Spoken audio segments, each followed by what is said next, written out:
It was a big down. We're in the red zone. And when I'm one-on-one, I take it disrespect to me that, the D coordinator's like, all right, you're going to play him, man, and beat him. And I was just like, it's not going to happen to me.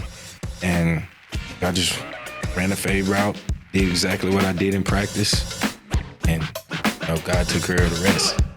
The Next Man Up podcast is presented by Lansdowne Resort. From kickoff to check-in, score a game-changing getaway in the heart of Loudoun. Lansdowne Resort, proud partner of the Washington Commanders. Commanders family, for our Next Man Up, we have somebody whose name, if you don't know him by now, you're going to know him by the end of this video. Treylon Burks, the catch heard around the world. My man pulled up right after making an amazing play that had the entire world's eyes on you. Brother, how you feeling? Blessed, man. Great. Just happy to wake up another day and do the things that I love. Amen, amen. Because I'm sure there was a moment at some point this year where maybe you had to question if you would be able to do 100%. what you love, man. And that's why I love doing Next Man Up, because a lot of times y'all don't get to tell the full story. Y'all don't get to tell how y'all even got to this point. And your first-round pick had injuries pretty much your entire first few years, man. How tough was it to deal with that aspect before you even made it to Washington? How tough were those first few years in the league? I'd say it was pretty tough, just because coming out of college, I didn't even have injuries. Didn't get into the league and different circumstances, but I'm favored by God, so it don't really bother me at all. I keep my faith is my main priority for me, even when I'm doing good or doing bad. So just going through those injuries, I say it's tough, but I really wasn't really tripping, honestly. I just knew that my time would come, and God always has a plan for everybody. So just follow that plan. Amen. Stick to it. Amen. He had a plan for you, and that's easier said than done, man. 100%. It's I'm a man of faith as well, but you're still a human being. It is hard not to waver sometimes and wonder what is happening right now. And you get put on injured reserve, where most people, they end up just playing out the year and then they figure out what happened. But Titans decide to let you go. You a first-round pick, top 20 pick. That don't happen often, man. Was there a moment, because it was very quick now. You was only a free agent for all the way around for a few days, but was there a moment where you were like, man, I might not ever be able to do this game I love anymore? I would say after I tore my ACL last year, back in October, I questioned myself if I wanted to keep playing football, because I told myself, I tore my left ACL in high school, and I kind of told myself that if I tore my right ACL, I wouldn't play no more, because I was tired. I didn't want to go through the same thing that I went through on my left side. So, but just being close with my family and friends, man. I was in great spirit. Actually went through some hard things. My great grandmother passed after I tore my ACL. Then I had a beautiful little girl, so that uplifted everything, and I'm here. So I would say that journey made me a better man, a better player, and a better father. So I'm blessed for it. Man, that is beautiful, man. And during those times when you are going through things, not just work stuff, but life stuff, like you mentioned, I'm sorry to hear about your grandmother. Was it your baby that got you through? Who did you lean on in those moments to help get you through? Because I think that's very important, because sometimes people don't have anybody to lean on. For sure. Yeah, man, my daughter and my wife, them two, my agent, my PT. It was quite a few people that actually, stuck out like sore thumbs to me and showed more interest in me. And, I could tell that they wanted the best for me. So, I just never, once I figured that out, it was just, I think that just added a little more fuel to the fire. It was like, all right, they want to cut me, so be it. And I know what I can do. God knows what I can do. So I'm just going to let God take me on the journey, and, we'll show everybody. So. And you get cut, and not just the Commanders. There's a few teams that wanted a piece of you. What made you decide to take your talents here and rep the Burgundy and Gold? Man, when I first got here, I could just tell it was different. Starting in the locker room, GM, assistant GM, head coach, position coach, OC, shoot, everybody in the building just like welcomed me with open arms, even when I came on the tryout. And it made me just feel part of a team. And that's what I've always wanted, was just to feel part of a team and feel wanted, you know what I mean? And, you know, that was big for me, because just going down the past 3 to 4 years, I didn't really feel like that. So I just, like I said, it just fueled the fire, and that I haven't looked back, not gonna look back. I'm blessed for it, and we're just gonna keep rolling. Man, that had to have been pretty tough, though, because I'm looking at a first-round pick here. You haven't had to try out for a team at all, really. You know, you had to do the combine and things like that, but you never had to ever try out and say, you know, hey, want me. Yeah. Was that a little humbling? Oh, 100%. Yeah. I'd say it was humbling when I got cut, because deep down I knew that what I could do on the field, it wasn't me. You know what I mean? Like, yeah, I could have done, you know, took care of my body better, studied harder, worked out better, like all those things. But it was just God, man. He was just showing me, like, okay, brother, let's take a step back. Let's slow down. Let's get our gears under control, and then let's move forward. And that's what I did. And, man, I'm here now, so.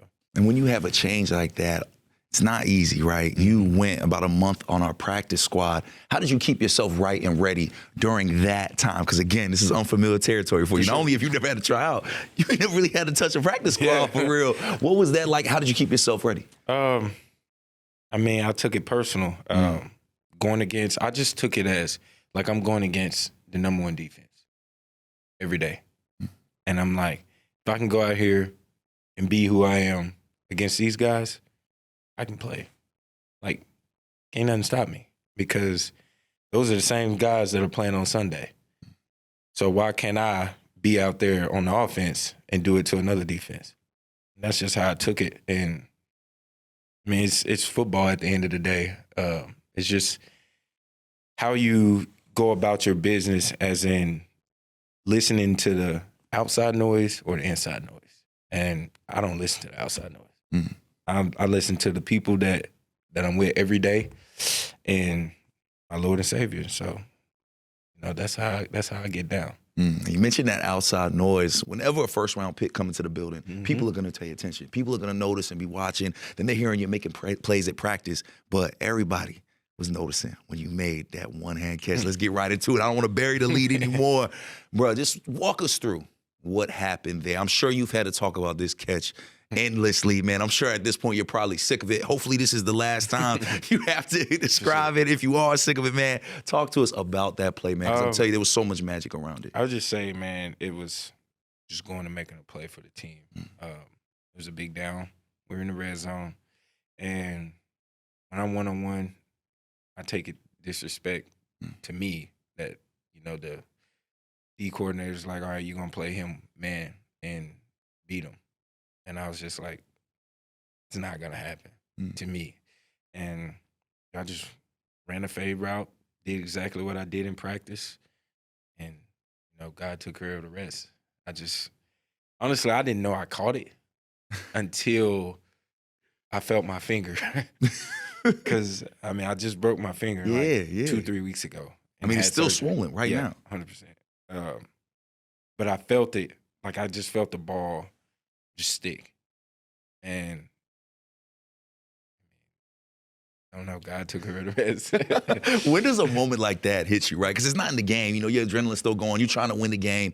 When does that moment hit you? Is it when you get to the crib and see Odell Beckham Jr. reached out to you directly on some, 1-3-1-3? Yeah. When does that moment hit you, or have you let it hit you yet? Because I know sometimes that's hard. I'm not the type of person that, like, lets it be like, oh, shit, dude, I just caught a one-handed pass, OBJ, whatever this.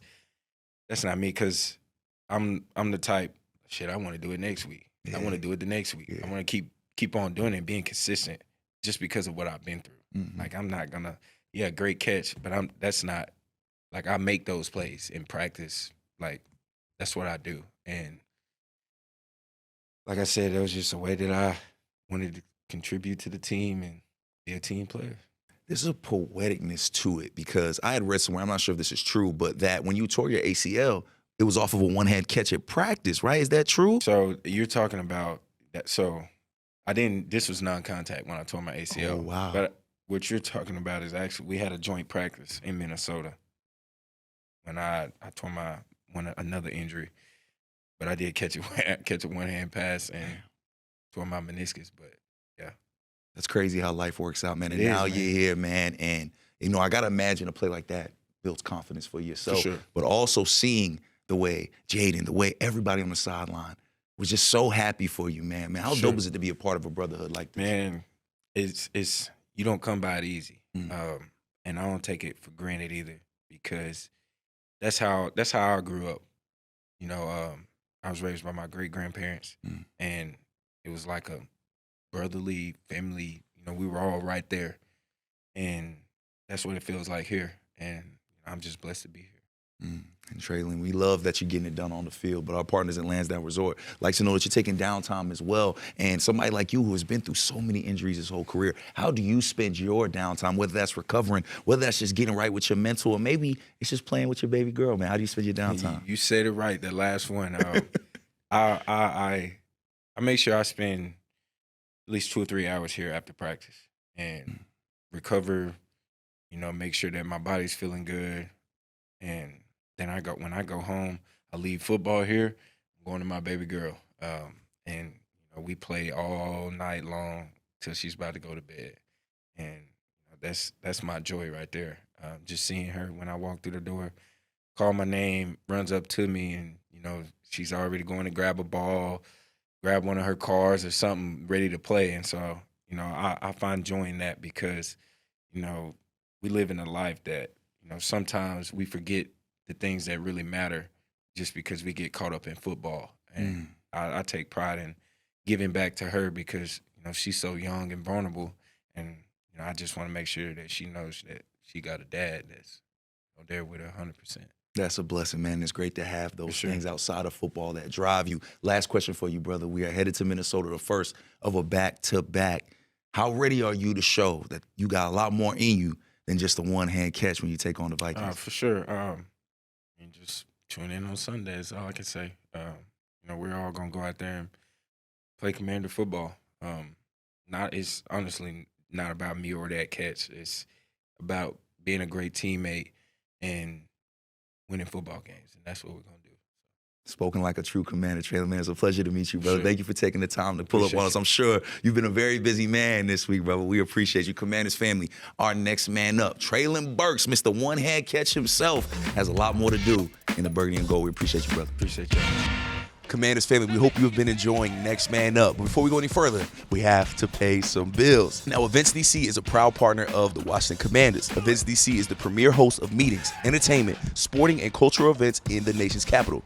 From the Walter E. Washington Convention Center to Care First Arena, we create experiences that entertain, employ, serve as an economic engine, and elevate guests from around the world. See how we make DC happen at eventsdc.com. Hey, Marylanders. Play multi-match from the Maryland Lottery, Maryland's only in-state jackpot game. A $2 ticket gives you a chance to win a jackpot starting at $500,000. Drawings Mondays and Thursdays. And remember, please play responsibly. They say your work defines who you are. Monday through Friday, 9 to 5, you are clocking in. But what happens on the weekend? What happens to your time? You could take it easy, or you could use your time to get better. In the U.S. Army, we think differently. Your time should be used to improve the skills you do have, to learn some you don't, to push yourself in new ways, because it's those days that truly define who you are. That's how you make progress. That's how you make impact on the world around you. It's your time. How you spend it is up to you. It's your time, the U.S. Army Reserve. Commanders family, back to the show. For our next man up, we have a legend that played a long time ago. But if you look at him today, you would think he was my age. He aged beautifully. He is a Super Bowl champion and a member of the Fun Bunch. Welcoming in Virgil Seay to Next Man Up. Brother, how are you? I'm doing well. Really am. I just have a little bit of a issue. You said an old. I'm not old. You clearly not. I had to preface it because I wanted them to see the youngness, man. You ain't got no wrinkles, right? You still good. I'm trying to age like you. Yeah,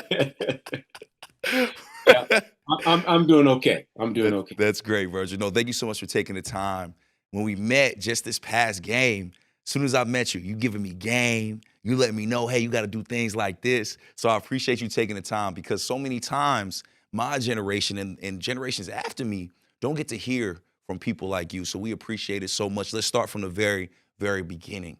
Because back when you were drafted, there was more than 7 rounds in the NFL. You were drafted in the 10th round to the I was Denver drafted. Broncos, man. Let's start at the very beginning because I'm sure it's been a while since you've been able to tell your story. What was that like for a young Virgil?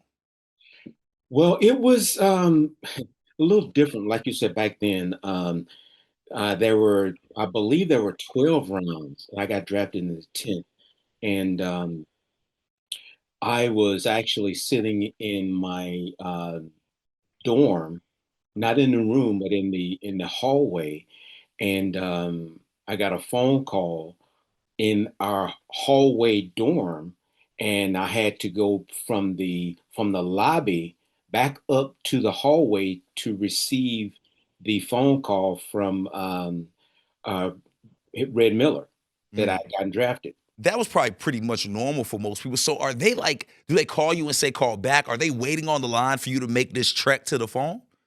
Actually, at that time, I believe was some, like I said, someone answered the phone and came downstairs. I stayed on the fourth floor, and the lobby area was on I think it was on like the third floor, second or third floor. So they came to get me, and I went back upstairs to receive the phone call in the hallway. So it was probably, I'd say about a three a 3 minute 3 to 5 minute transition time. That is so different than what we see today, right? Because we know now the NFL draft today is just such a big event. People are either going to the draft or they're just surrounded by their loved ones. They're in the living room. What was it like taking that call and what it sounds like just a public setting right there? I mean, you see how special and what these moments mean when you watch the draft today. Was it still a special moment for you? It was a special moment because I'm sitting there and I had been receiving information about I would be drafted here, there, whatever, but I wasn't really excited until it actually happened. And when it happened, like I said, it was a phone call upstairs, and the guy came. I can't remember who it was that came to get me. Um, and I, went back upstairs. I don't know if I ran upstairs, hopped, or whatever, but I got upstairs and received a phone call. And then after that phone call, right? Because again, you at college, what do you do right after that? Do you call family? Do you call your mom? How did you react to that news once you hang up that phone? Because again, it's a very different setting than what we're used to seeing people get drafted in. It is a very different setting. And the first thing that I did, and I always do when there's some type of news or something that I'm involved in, I call my mama and I told her what was going on. And I was telling her, I says, I don't know what to do. I just received a phone call. I got drafted, and she said, "Okay, let me make some phone calls." And my mom made some phone calls and got me an agent who was not actually an agent at the time. He was an attorney in my hometown. What an interesting story, man. That is crazy because I'm sure back then that would happen a lot, right? Where you probably don't get the resources that a lot of college kids get today, where a lot of times before they even get the call, they have that agent. So I appreciate that insight. And then you go to the Denver Broncos. I mean, you talked about it a little bit before we started the interview, but you never actually ended up playing a regular season game for the Broncos, right? That is true. That is true.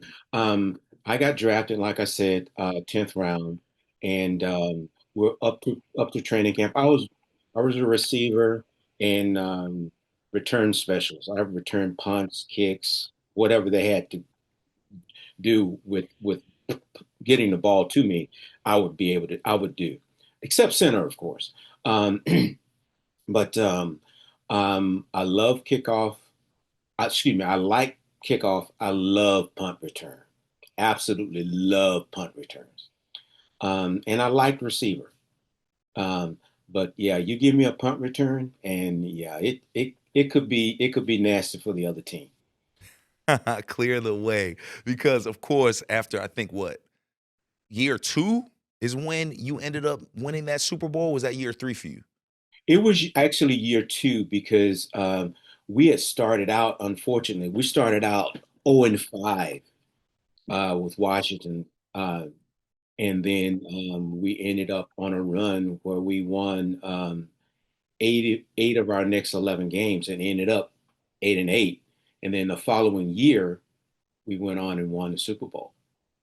And before we talk about that Super Bowl, I want to know what it was like for you getting cut from the Broncos. I believe you told me you got cut after that very first preseason game. Didn't really know why, just kind of the business. What happens after that? What is the journey that gets you to Washington after you're cut by the Broncos? Well, what happened after that, I got my ticket to come home. Um, but what I did, instead of going back to my hometown, I went to Montgomery, Alabama at that time.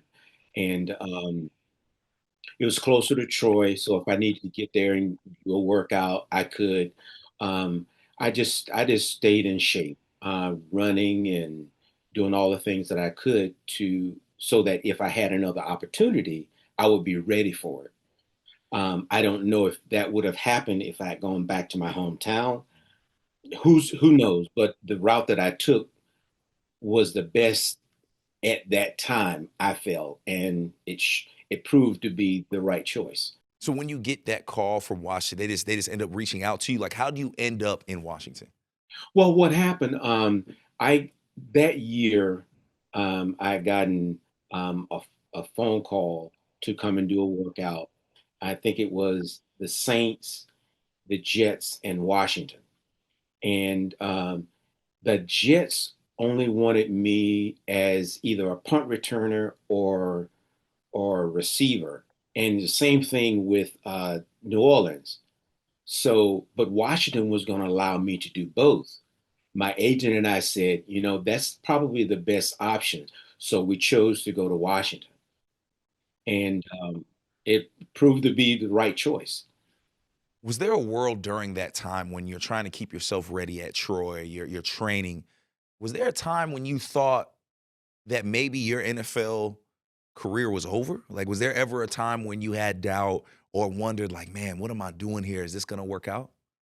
I actually did not have that doubt. I felt that my skills uh, were able. I was able. I was going to be able to fit in somewhere, either like I said, as a kick returner, a punt returner, or a receiver. Now I'm only 5'8". Well, now I'm 5'7", but 5'8". And at that time, you don't find that many smaller receivers in the NFL. But my determination, I feel, uh, made me bigger than what I was. Mm. And getting to play under a guy like Coach Gibbs. Every time I talk to legends, I've never heard a negative thing about him. I hear about the coach, the leader, but also like the father figure, the friend. How valuable was it getting to go to a team in Washington that had a coach like Joe Gibbs? It was great, and Mm, I don't think I've told this story many times, but during the time that we were in the first part of 1981, and we were losing games. We lost our first game. We lost our second game. We lost our third game and our fifth game. That following meeting time that we had, that we came in and there were some names on the board mm. of players that Coach Gibbs felt needed to do better, or needed to show why he picked them. And you looking, and I look and I see my name on the board, and I said, "Wait a minute! I thought that I was doing what I was supposed to be doing, and I'm like I said, I'm doing what I'm supposed to be doing." But at that point, I was playing sparingly.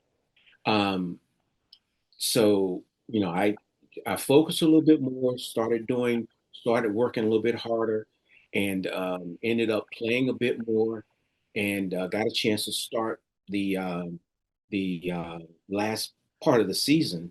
And I guess by me seeing my name up there on the board says to me, I wasn't doing what I should be doing. Mm. I thought that I was, but I wasn't. So that kick in the pants from Coach Gibbs, um, and it was a subtle kick, but it was good. Um, Helped me to understand, hey, you can do better. And from that point on, I just did whatever I could do. Was there a conversation after? Because I think I remember you telling me this story when we met about seeing your name on that list, and that could be taken in any way, right? Like again, because in your mindset, I'm doing what I need to do. I'm overachieving. If anything, do you talk to Coach Gibbs about that? Do you ask him like, hey, what more can I do? Or is it just one of those things where as soon as you see your name on that list, you knew what time it was? Well, the thing is, like you say, you can look at it one of two ways. Oh, I'm doing what I'm supposed to be doing, and say, okay, yeah. But then again, you go back and you look and say, hey, can you do more? Or are you giving 100% of effort every single time? And if you look at it, if you go back and take it back internally and start saying, okay, maybe I didn't do this, maybe I didn't do that. Um, and I see that, I says, okay, I need to do more.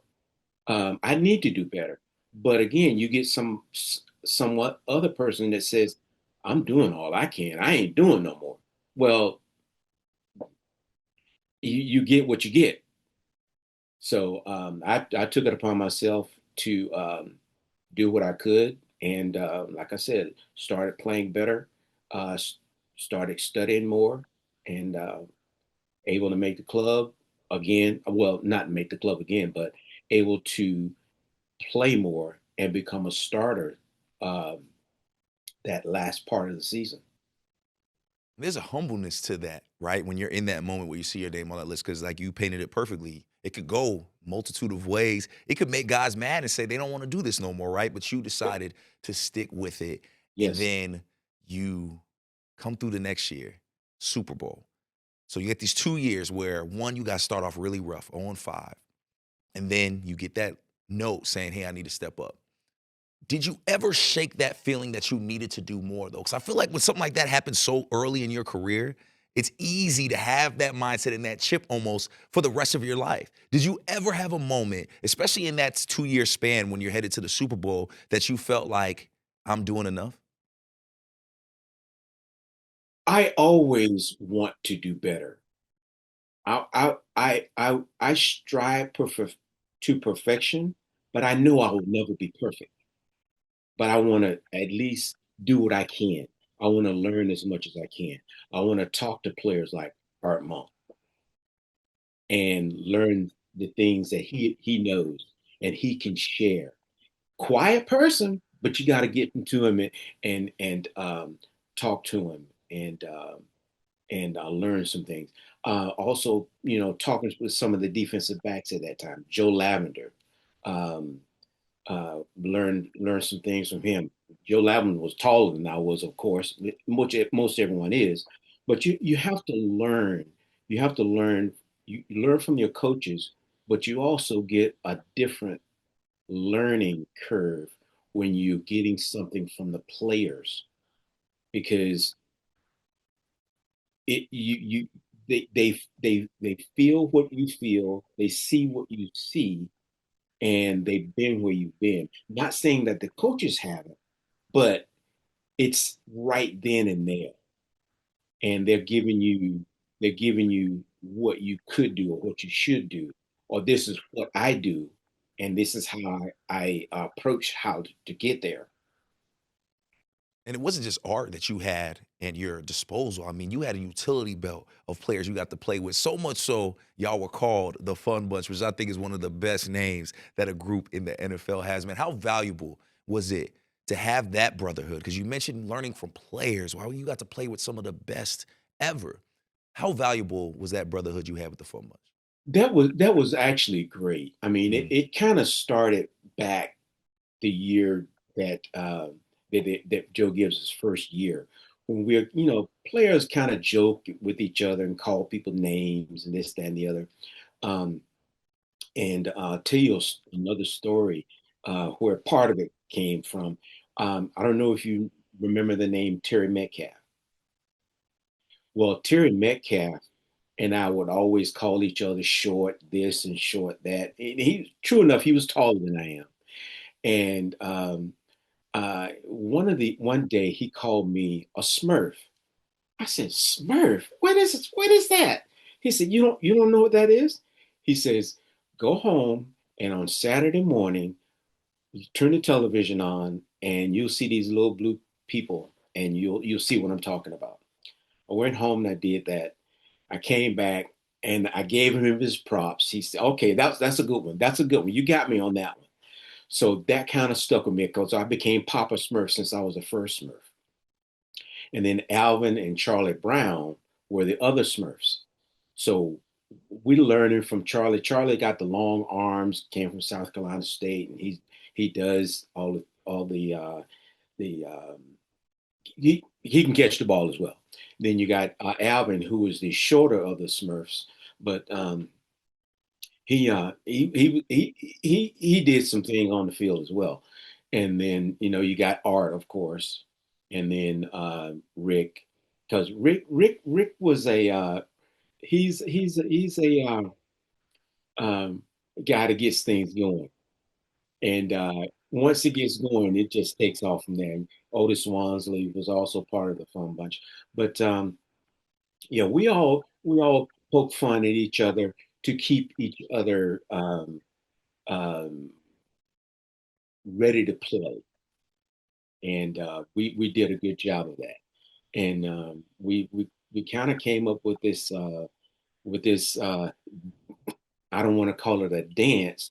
This whatever it is, and Celebration, maybe. celebration came up with the celebration, and we decided we were going to break it out, um, and we did, and it kind of took off. And but the one of the things that happened is I can't remember who it was that scored first, and we were supposed to come down and do our celebration, and person forgot. Happened again, person forgot. And then the third time we had an opportunity to jump, and we jumped, and that took off. That it really took off, and the fans loved it, and we loved giving it to the fans. So every time that one of the Fun Bunch members scored, it was on. It was really on, and it was a great time. It was a great time. Man, that is so special because when I hear people like you talk about, even Gary talk about it, Santana Moss talk about your guys' height and your size during that time. A 5'8", 5'9" receiver is not really rare these days, right? Like you see guys all different sizes playing that position, but back when you did it, it was almost unheard of. Did Yeah. you realize what you were doing at that time? Because I feel like guys like yourself who were undersized receivers were real pioneers for what the NFL looks like today. Did you realize that in real time? Not really. I Mm. mean, I at that time I really didn't look at size in the NFL. It was only when we were talking about each other, calling each other short. And that's the time I realized it. But out there playing, well, I believe we played larger than life, bigger than Mm. life.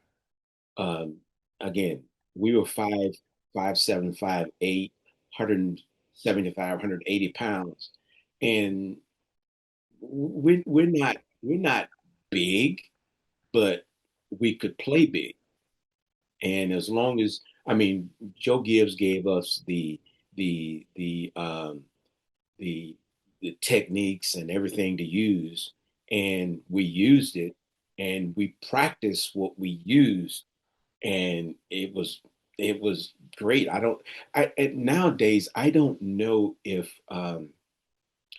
the guys are really practicing their fundamentals, because fundamentals, they never get tired. the body of muscles may tire, but the fundamentals never tire. So if you're constantly working on your fundamentals, it could be first game, third game, 10th game, playoffs, or whatever. Those fundamentals don't change. They don't get tired. You just work on it. You just sharp. You just stay sharp with them if you are disciplined enough to stay with it. And it's so rare where you have a team that has so many different people that have that same mindset, that same discipline. I talk to B. Mitch and Gary about it all the time, and I'm like, it just seems so rare. Like normally you got maybe 3 or 5 dogs on the team, but when you think about the entire team being locked in like that, and clearly y'all were locked in, you end up getting that Super Bowl in year 2. What do you remember most about that run? What do I remember most? Mm-hmm. Actually, the the the the week of that game, the week of the Super Bowl, um, we were in the meeting, offensive meeting, and Coach Gibbs put the offense up, and we had to be in one position. He called it an explode package, where we would come in one position, and then we'd break out into a different location. So the defense had to adjust to us. And that's all well and fine. You have to adjust to us because one thing about what Coach Gibbs did is there are always options from the options that the defense gave you. And no matter where they were going to be wrong. And we knew it because, like I said, that explode package, the very first time, we had no idea what it was. And then all of a sudden we started doing it, and it was like, oh yeah, this is gonna be great. This is gonna be great. And it turned out to be great. Yeah, it did. I love hearing from all the legends when you guys talk about these Super Bowl runs, because as many talented people that were on the field on both sides of the ball, you have all of these different groups. All of you all speak most about the coach, about Coach Gibbs and how important he was to you guys and your success. Do you think you find the level of success that you found in your career without Coach Gibbs? I don't think so, Mm. because if I go back to my high school time, my high school coach didn't yell or scream and holler or curse or this, that, and the other. Um, so that was kind of built into me all throughout, even when I went to junior college. Now my junior college coach he was a yeller, but it was a different time. So it's an understood kind of thing. And then when I left for junior college, went on to Troy. Uh, he he wasn't a yeller or screamer either. So then to come into Washington, and I had a coach like Coach Gibb, who was a teacher also, and it's basically what I needed, because if I had a yeller and a screamer, I don't believe I would have made it in the NFL, because that's I don't respond that way. I don't respond to people yelling and screaming and this, that, and the other. I that part tunes out to me, because there are ways to get information to someone, and yelling, you hear it, but yelling and screaming, it goes in one ear, not the other. If someone is talking to you and you hear it, you understand why, and they explain why. Oh yeah, you get that, and you want to do whatever you can to make things the way they should be done. I'm so glad you put it like that, because I think that people miss how rare having a coach like that is, that knows how to connect and communicate with so many different people, so many different personalities. And I think that that's why I love hearing these Coach Gibbs stories so much. And you've accomplished so much in your career on and off the field. But before I let you go, there's one thing I wanted to highlight, because if I'm not mistaken, Troy put you in their Hall of Fame, correct? Your college. Actually, yes. Mm. Uh, Troy put me in after my hometown put me in. So my hometown put me in the Hall of Fame first, and I guess sometimes after that, my my junior college and Troy put me in as well. So I have been blessed by being put in the Hall of Fame in my hometown, in my junior college, and at Troy as well. And something that a lot of people don't know, and I'll share it with you, is my hometown, Colquitt County, Georgia, um, has an indoor practice facility. And that indoor practice facility is named after Ray Goff and myself. Mm. It is a phenomenal indoor practice facility for a high school. Wow. That means you had to have been one of those ones, right? Not just a great football player, but a great man. Because I don't think you get all of these accolades, even post-career, without being just an amazing individual. So you have these Super Bowls, you have multiple Hall of Fames, you have a facility named after you in your hometown. When it's all said and done, years from now, 20, 30, 50 years from now, how do you want Virgil to be remembered? Well, I would say, um, I would say a person who um, loved people. I would say a person who would um, try to give the experience that I had to anyone who would want to listen, anyone who needed any type of pick me up.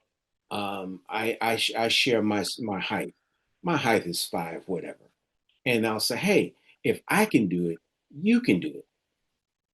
I mean, I'll share anything that can with male, female, um, and share my experiences. I would share um, a thought of you can do it. And I do that with, like I said, anyone, whether I know you or I don't. You know, sometimes you can be around someone, or you can walk up to someone, or you can be near someone, and you can sense that they need some type of encouragement of some kind, and a simple "how you doing," and they'll go into whatever they need, and you share something with them, and it picks them up, and that me picking them up makes my day. It makes me feel a whole lot better if I can um, make someone else happy. And those things are easy to say, right? Especially during an interview, but not many people actually do it. And I can truly say, Commanders family, this is exactly who he is. We met last weekend, and literally 5 seconds into meeting Virgil, he is giving me game, telling me, hey, you got to do this like this, you got to do this. And man, it just, that kind of energy, especially from the legends, man, it means so much to all of us, Virgil. Thank you so much. It's been so great talking to you. We got to get you in the studio next time because we know you're not far. Commanders family, our next man up, a true legend and a great man, Virgil Seay. I appreciate you, sir. All right, thank you very much. Thanks for the invite. Commanders family, we hope you enjoyed this episode of Next Man Up. Remember, you can stream all of the Next Man Up episodes right now on the Commanders YouTube page or the audio wherever you get your podcast. Thank you so much for supporting the Next Man Up podcast. You've allowed us to be nominated for not one, but 2 People's Choice Podcast Awards, Best Male Hosted and Best Black Male Hosted Podcast. And that's all because of the best fans in the NFL. I appreciate y'all so much for supporting us. It's crazy to think we're already in season 3 of Next Man Up, and we have a lot more to go. So make sure to subscribe to the Commanders YouTube page so you don't miss any of our content. I'm Brian Cole Jr., and this is Next Man Up. This show was filmed at the Big Bear AI Command Center studio. Big Bear AI offers mission-ready AI for a rapidly evolving world, proudly protecting the Washington Commanders and its fans.